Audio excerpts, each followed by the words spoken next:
E sempre con noi Augusto Mario.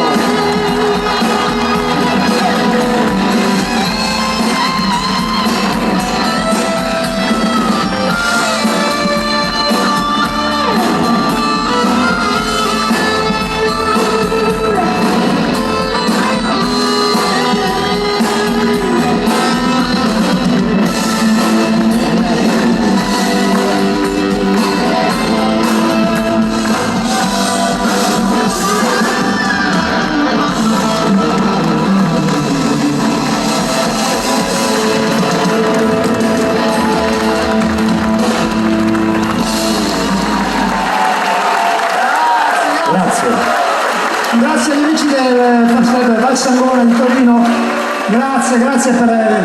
siete di Torino, no? Anche se è un'altra pronuncia, ma sei di Torino. Grazie perché fate una cosa bellissima, grazie con il cuore. Adesso arriverà il barba da togliere tutte queste cose qua perché lui non ci vede. Grazie.